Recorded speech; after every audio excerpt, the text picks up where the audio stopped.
Hello friends, welcome to Daily Fresh Recipes. நம்ம இன்னைக்கு செட்டிநாடு ஸ்டைலில் மஷ்ரூம் கிரேவி எப்படி செய்யலான்னு பார்ப்போம். நம்ம இப்போ மசாலா ரெடி பண்ணிக்கலாம். கிரேவிக்கான மசாலா ரெடி பண்ணிக்கலாம். சரிங்களா? ஒரு பேன் வச்சுட்டு 2 ஸ்பூன் ஆயில் ஆட் பண்ணிக்கோங்க. 2 பட்டை, 1 ஸ்பூன் சோம்பு, 1 ஸ்பூன் சீரகம் ஆட் பண்ணுங்கள். 1 ஸ்பூன் மிளகு ஆட் பண்ணுங்கள். சேர்த்துக்கோங்க. சேர்த்துட்டு இதுக்கப்புறம் 2 ஸ்பூன் தனியா சேர்த்துக்கோங்க. அதுக்கப்புறமா 3 காஞ்ச மிளகாய் சேருங்க. கொஞ்சமாக கருவேப்பிலை சேர்த்துக்கோங்க. ஒரு துண்டு இஞ்சி துண்டு துண்டாக கட் பண்ணிவிட்டு அது சேர்த்துக்கோங்க. பூண்டு நிறைய பூண்டு தான் நல்லா தான் இருக்கும். நான் இன்றைக்கி 7 பூண்டு சேர்த்துருக்கேன். பீஸாக கட் பண்ணி சேர்த்துருக்கேன். இந்த கிரேவிக்கு 2 வெங்காயம் எடுத்துருந்தேன், பெரிய பெரிய வெங்காயம். அதில் பாதி தள்ளிக்கலாம் இதில் வதக்கிறதுக்கு. அதுக்கப்புறம் தக்காளி 2 தக்காளி எடுத்துருந்தேன் கிரேவிக்கு. நான் அதில் ஒரு தக்காளி எவ்வளோ இருக்குமோ அவ்வளோ நான் இதில் தள்ளிக்கிறேன். சரிங்களா? வதக்கிறதுக்கு. அதுக்கப்புறமா கொத்தமல்லி நமக்கு தேவை. ரொம்ப வாசனையாக இருக்கும் கொத்தமல்லி நம்ம சேர்த்து வதக்கும் போது, வீடே மணமாக இருக்கும். இந்த மசாலா ஃபஸ்ட் நம்ம ரெடி பண்ணிக்கணும். நமக்கு காரம் பார்த்திங்கன்னா மிளகு தான் காரம். மிளகு, காஞ்ச மிளகாய் ஆட் பண்ணிக்கிறோம். இஞ்சி காரம் ரொம்ப டேஸ்ட்டாக இருக்கும். அது வதக்கும் போதே நமக்கு செம வாசனையாக இருக்கும். நல்லா வதக்கிட்டு இந்த வெங்காயம் தக்காளி நல்லா வதங்கி வரணும். இந்த மசாலா நம்ம அரைச்சி வச்சுட்டு அப்புறமா நம்ம கிரேவி செய்யலாம். சரிங்களா? இது முதல்ல நம்ம வதக்கிட்டு இதை அரைச்சி வச்சுக்கணும். இதுதான் ஸ்பெஷல். நம்ம கிரேவி வாசனையாக இருக்கும். அது கூட நான் ஒரு பீஸ் தேங்காய் எடுத்திருந்தேன். ரொம்ப தேங்காய் சேர்க்க வேண்டாம். கொஞ்சமாக தேங்காய் இருந்தாவே டேஸ்டியாக இருக்கும். ஸோ ஒரு பீஸ் போதும். சரிங்களா? ஒரு பீஸ் தேங்காய் எடுத்து துண்டு துண்டாக கட் பண்ணிவிட்டு அதை சேர்த்துக்கோங்க. தேங்காயும் நல்லா வதங்கி வரணும். கொஞ்சம் நல்லா வதக்கினா தான் குழம்பு கெட்டு போகாமல் இருக்கும். நல்லா வதக்குங்க. நல்லா வதக்கிட்டு இதை நம்ம ஆற வச்சிடணும். ஒரு மிக்ஸியில் ஜாரில் இது ட்ரான்ஸ்ஃபர் பண்ணிக்கலாம். மாற்றிட்டு நல்லா நமக்கு ஆறி வரணும். சூடாக அரைக்காதீங்க. அதை ஆறட்டும். அந்த பக்கம் வச்சிடலாம். சைடில் இருக்கட்டும். நம்ம கிரேவி செஞ்சுட்டு அதுக்கப்புறமா அரைச்சி ஊற்றிக்கலாம். சரிங்களா? இப்போ அதே பேனில் 2 ஸ்பூன் ஆயில் ஆட் பண்ணியிருக்கேன்.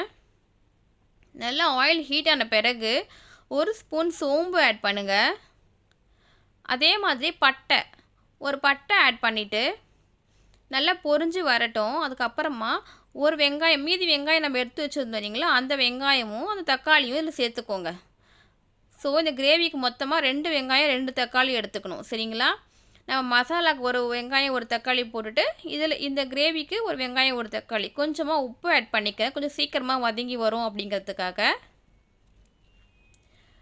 1 ஸ்பூன் மஞ்சள் தூள் ஆட் பண்ணிக்கணும். நம்ம மஷ்ரூம் இருக்குல்ல, இந்த மாதிரி பீஸாக கட் பண்ணிக்கோங்க. மஷ்ரூம் நல்லா வாஷ் பண்ணிவிட்டு பீஸாக கட் பண்ணிக்கோங்க. நான் மஷ்ரூம்க்கான தண்டு இருக்கும் இல்லைங்களா கீழே, அதை நான் போட மாட்டேன் எப்போவுமே. எனக்கு டைஜஷன் ஆகாதுன்றதுனால. உங்களுக்கு வேணும்னா நீங்கள் போட்டுக்கலாம். நல்லா வாஷ் பண்ணிவிட்டு போடுங்க. இல்லை ஹாட் வாட்டரில் வாஷ் பண்ணிவிட்டு கூட நம்ம இதில் சேர்க்கலாம், யூஸ் பண்ணலாம். சரிங்களா? அப்போ அதில் இருக்கிற பூச்சிலாம் நமக்கு இல்லாமல், ஜேர்ம்ஸ்லாம் இல்லாமல் இருக்கும். அதுக்காக நல்லா வாஷ் பண்ணிவிட்டு போடுங்க. 1 ஸ்பூன் மிளகாய் தூள் சேர்த்துக்கோங்க. நம்ம ஏற்கனவே காரத்துக்கு மிளகு, காஞ்ச மிளகாலாம் சேர்த்துருக்கோம்.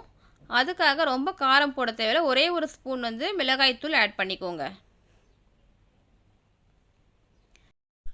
1 டம்ளர் தண்ணி சேர்த்துக்கோங்க. சேர்த்துட்டு நல்லா கலரி விடுங்க. இந்த மஷ்ரூம் நல்லா வெந்து குக்காகி வரணும். சரிங்களா? அதுக்காக ஒரு 5 மினிட்ஸ் இந்த பேன் தட்டு போட்டு மூடி வச்சுருங்க. தட்டையில் லிட்டு போட்டு மூடி வச்சுருங்க. க்ளோஸ் பண்ணி வச்சோம் அப்படின்னா கொஞ்சம் சீக்கிரமாக குக்காகி வரும். அதுக்காக தான். நல்லா குக்காகிட்டு வரணும். ஒரு 5 மினிட்ஸ் இது இருக்கட்டும். அதுக்குள்ளே நம்ம போயிட்டு நம்ம வதக்கி வச்சுருந்த மசாலாவை அரைச்சிட்டு வந்துடலாம். இந்த மசாலா ஃபைனாக அரைச்சிட்டு ஒரு பக்கம் வச்சுட்டு 5 மினிட்ஸ் ஆயிடுச்சுன்னா இப்போ ஓப்பன் பண்ணுறேன். இப்போ பாருங்கள், நல்லா குக்காகி வந்திருக்கு மஷ்ரூமு. இந்த மாதிரி நல்லா வெந்த பிறகு நாம் இப்போ அரைச்சி வச்சுருக்க மசாலாவை இது கூட சேர்த்துக்கலாம். சரிங்களா? இந்த மசாலா பார்த்திங்கன்னா, இந்த கிரேவி பார்த்திங்கன்னா சப்பாத்தி சாப்பாடுக்கெலாம் செம்ம டேஸ்டியாக இருக்கும். இப்போ பாருங்கள், இந்த மாதிரி நல்லா நைஸாக அரைச்சிக்கோங்க. இதுதான் காரத்துக்கு நமக்கு மிளகு இஞ்சிலாம் இருக்கிறதுனால சேர்த்த உடனே நமக்கு ரொம்ப டேஸ்டியாக இருக்கும். அதே மாதிரி பார்த்திங்கன்னா நம்ம சளிக்கெலாம் ரொம்ப நல்லது.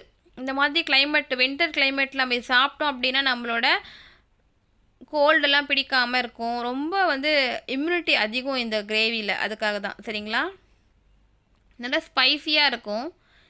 இது சேர்த்துட்டு நல்லா கலரி விடுங்க. கலரி விட்டுட்டு நம்ம ஏற்கனவே எல்லாம் வதக்கி தான் சேர்த்துருக்கோம். உப்பு போடலை, நம்ம கொஞ்சம் தான் உப்பு சேர்த்தோம் வெங்காயம் தக்காளிக்கு வதக்கும்போது. ஸோ இப்போ கொஞ்சம் உப்பு சேர்த்துக்கிட்டு நல்லா கலரி விடுங்க. நம்ம வதக்கி தான் சேர்த்தோம் அப்படின்றதுனால எல்லாம் வந்து குக் ஆகின விஷயந்தான், எல்லாமே ஐட்டம்ஸும் குக் ஆகி இருக்கும். இருந்தாலும் நம்ம இறக்கிறதுக்கு முன்னாடி ஒரு 5 மினிட்ஸ் வந்து நல்லா கொதித்து வரணும் குழம்பு, சரிங்களா? நல்லா வந்து பபிள்ஸ் வந்து நல்லா கொதிக்கும் போது நல்லா கொதித்த பிறகு நம்ம ஆஃப் பண்ணிடலாம்.